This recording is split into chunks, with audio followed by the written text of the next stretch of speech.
And welcome. Tonight, we're tracking the biggest stories across America with major developments involving President Trump and the latest political battles unfolding in Washington.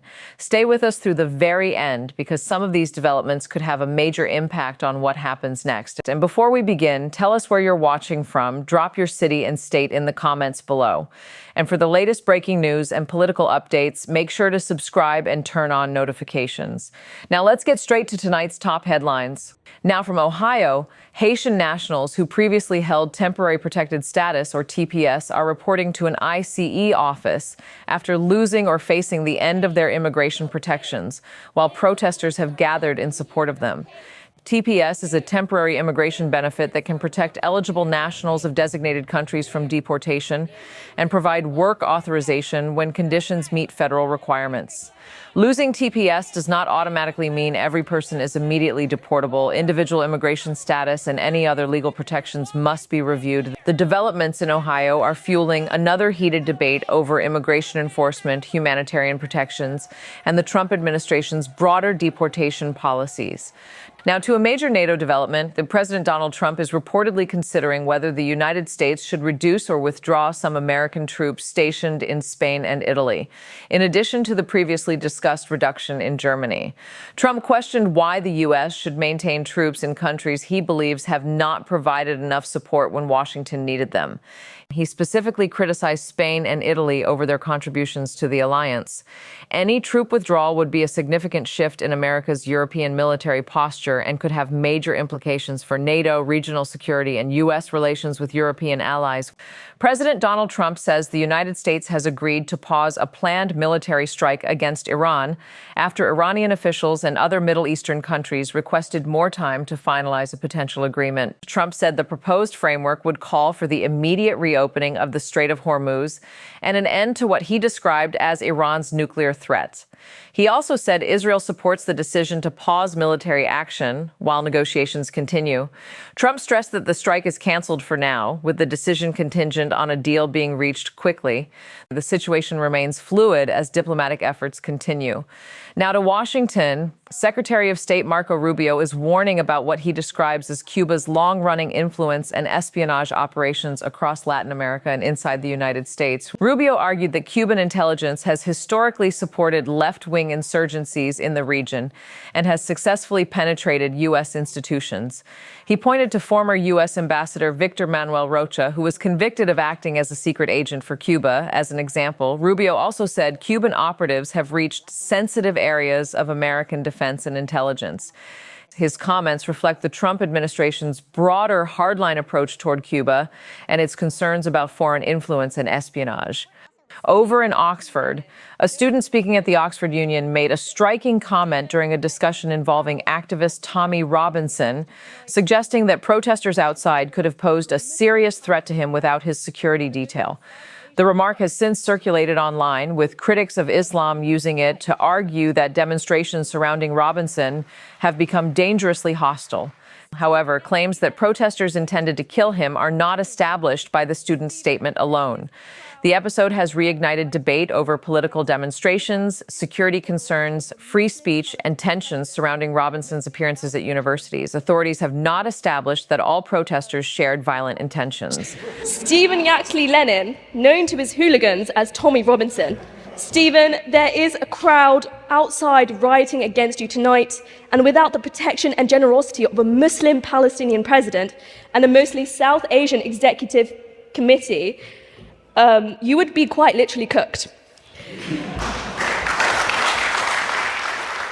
On Capitol Hill, Senator Rand Paul is sharply criticizing the Department of Homeland Security, questioning how an agency with more than $110 billion in annual funding can struggle to account for its activities and spending. Paul argued that the problem goes beyond ordinary bureaucratic mistakes, describing it as evidence of deeper management and accountability concerns. His comments add to ongoing scrutiny of DHS over federal spending, immigration enforcement, border security, and the department's broad responsibilities. The criticism comes as lawmakers continue debating how DHS should be structured, funded, and held accountable for the billions of taxpayer dollars under its control. Meanwhile, in the Middle East, Saudi Crown Prince Mohammed bin Salman reportedly raised concerns with President Donald Trump during a phone call Saturday about the possibility of the United States escalating its conflict with Iran. According to a person familiar with the discussion, the Saudi leader discussed the potential regional consequences of a wider confrontation. The call comes as Washington weighs its next steps toward Tehran amid heightened tensions and ongoing diplomatic efforts. Saudi Arabia has a major strategic interest in regional stability, energy security, and avoiding a broader conflict that could threaten Gulf countries. The White House has not publicly detailed the full conversation.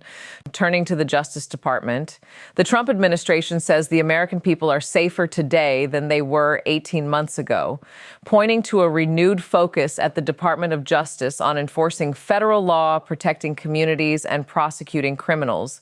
The statement also calls on the Senate to confirm Todd Blanche, who has been nominated for a senior Justice Department role.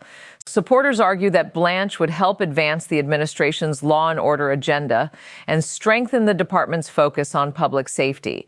The confirmation push comes as the administration emphasizes tougher enforcement and accountability across the federal justice system. Now to Europe. Italy has temporarily reintroduced border checks on travelers arriving from Spain by air and sea following the recent migrant crisis in Spain's North African enclave of Ceuta. Prime Minister Giorgia Meloni said the measure is intended to protect national security and prevent possible spillover effects. The controls are targeted and temporary rather than a complete suspension of Schengen travel. Importantly, reports say the checks do not generally affect Spanish or other EU citizens. While non-EU travelers may face document checks when entering Italy from Spain, the move has triggered a fresh debate over migration, border security, and the future of Europe's free movement system. Back on Capitol Hill, Republican senators are preparing to vote on whether to hold Dr. Anthony Fauci in contempt of Congress after he repeatedly declined to answer questions during a hearing examining his role in the federal response to the COVID-19 pandemic. Senators pressed Fauci on issues including pandemic policy, research funding, and decisions made during his time as a senior federal health official. Fauci invoked his constitutional rights when refusing to answer certain questions. Republicans argue that his repeated refusals are obstructing congressional oversight, while Fauci's position is that he is entitled to legal protections. The dispute could now move toward a formal contempt vote. From Washington, President Donald Trump shared a humorous exchange with billionaire entrepreneur Mark Cuban during a public appearance. A reporter pointed out that Cuban had endorsed Kamala Harris during the 2024 presidential election. Trump quickly responded, "Well, he made a mistake." Cuban could be seen laughing at the remark. The exchange drew attention because Cuban was previously a vocal supporter of Harris during the 2024 campaign.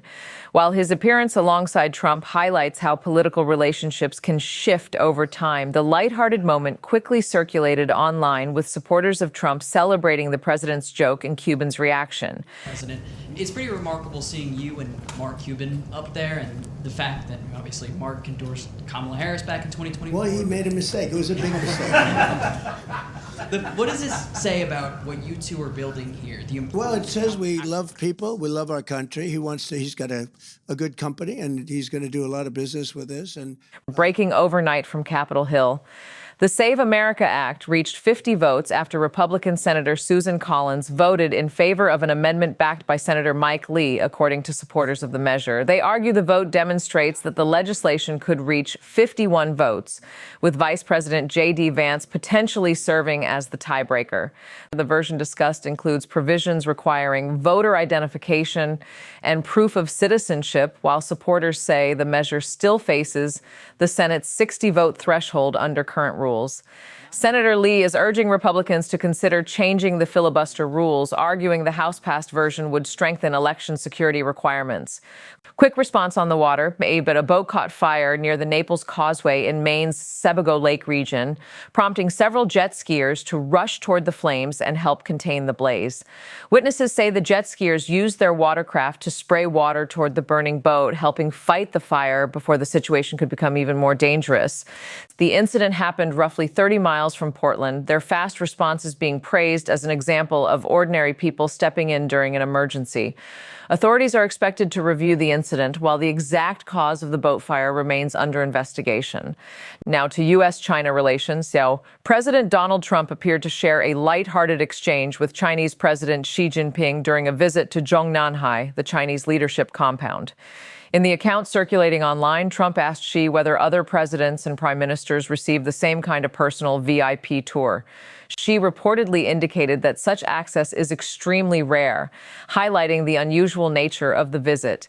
Supporters of Trump are portraying the moment as evidence of the president's ability to command attention and receive exceptional diplomatic treatment. The encounter has drawn interest as Washington and Beijing continue navigating their complex relationship. Breaking from Peru. A small tourist plane crashed Saturday near the Nazca Lines archaeological site in southern Peru, killing all 13 people aboard, according to Peru's government and Reuters. The Cessna Caravan C-208 was carrying 11 foreign tourists from Germany, Italy, and Spain, along with 2 crew members. The aircraft, operated by local airline Aerodiana, departed from Pisco Airport around 12:10 p.m. local time.